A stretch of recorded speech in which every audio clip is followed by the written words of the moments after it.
Well, it's Groundhog Day. Again. And that must mean that I am Professor Robert E.G. Black, and this is the Groundhog Day Project.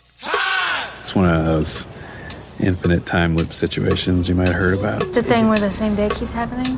Time.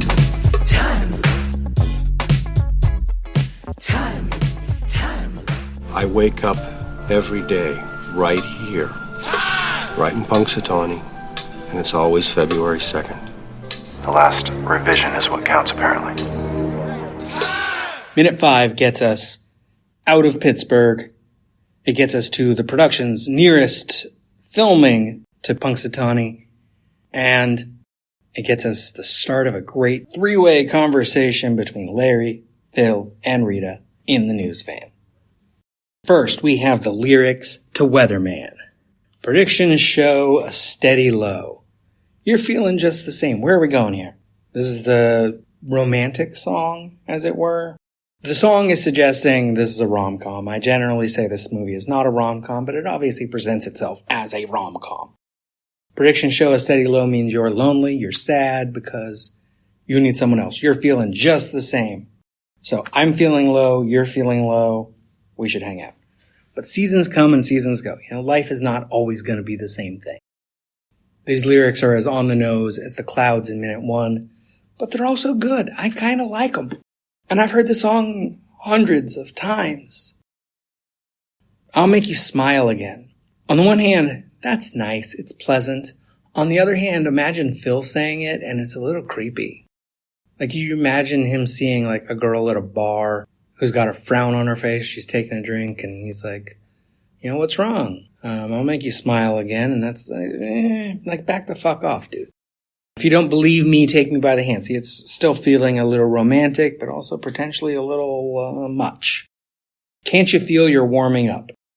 Yeah, this does feel like the kinds of things that Phil would say when he's coming on to a girl he just saw at a bar, or a new intern who shows up at the news station. Or Rita, for that matter. Yeah, I'm your weatherman. I just said I like these lyrics, and now that I'm reading them, I'm like, no, I don't know if I do. Like, they're very on the nose, but that's not really the problem with them. Being on the nose is okay. They're playing under the titles, We're getting more of the credits. But it feels a little much. This is the weatherman saying, the idea that I'm going to keep you warm is pleasant. Me saying, I'm going to warm you up, I'm going to make you smile, feels like a lot. That's some patriarchal, misogynist, condescending bullshit. And also, it feels a little romantic. And maybe that juxtaposition is the point. The rom-com is inherently that.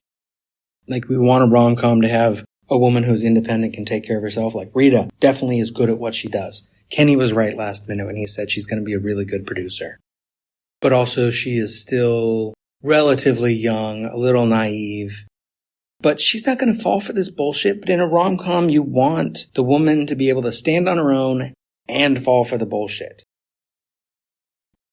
If you don't believe me, take me by the hand. It's a little demanding, but it thinks it's sweet. This song thinks it's sweet. Meanwhile, the van is driving north away from, or out of Pittsburgh.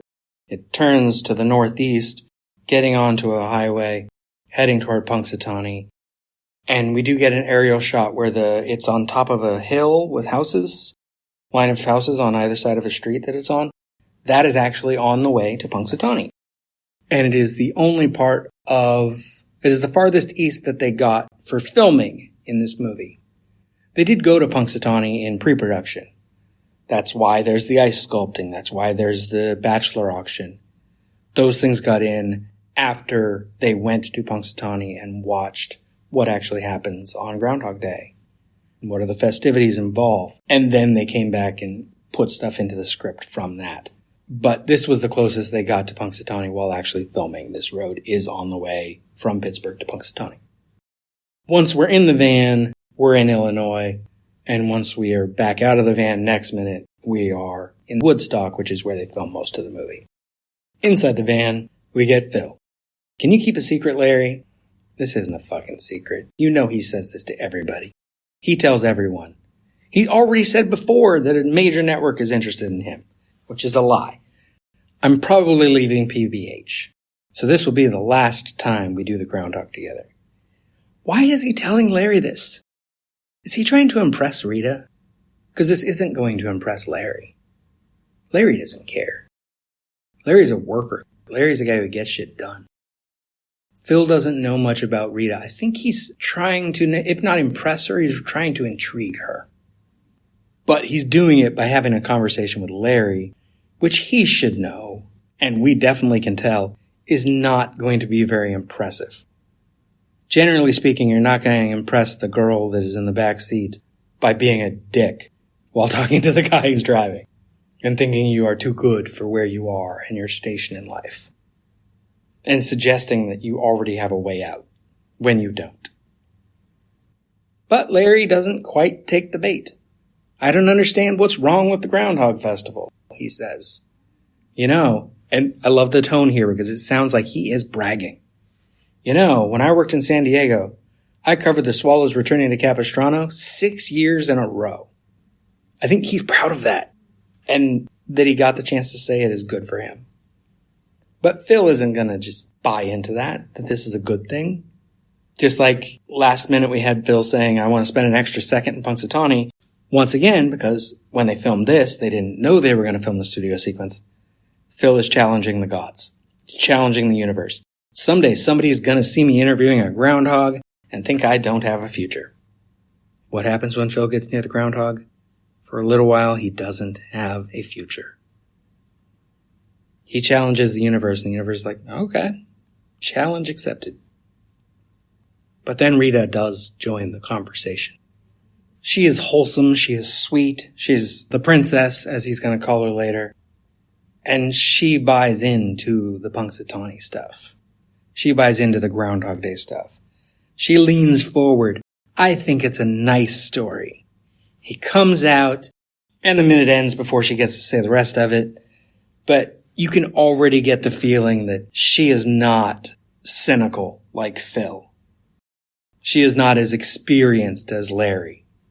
But she does understand the world. And she likes what she sees. She likes that there's things out there worth looking at.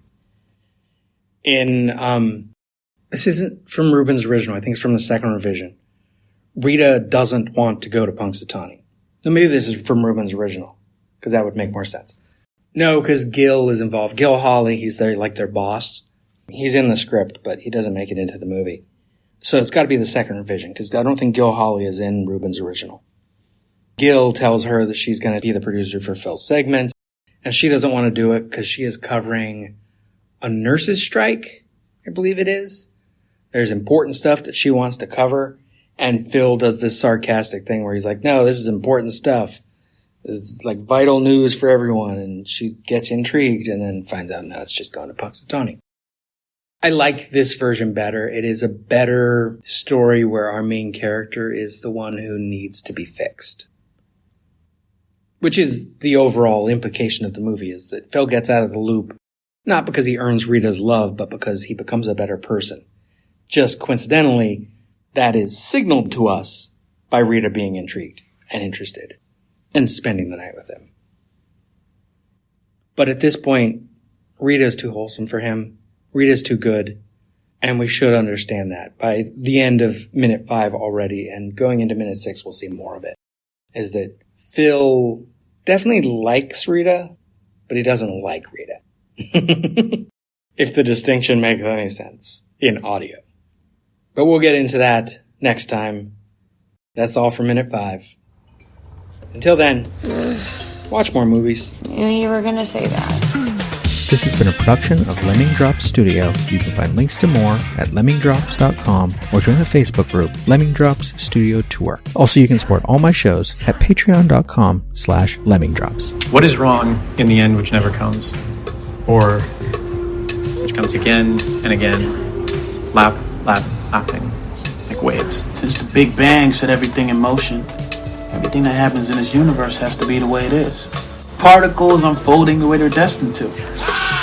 How do you sleep at night? You've never seen Groundhog Day? Yeah, you know Groundhog Day is not a documentary. Remember when Groundhog Day was just a movie?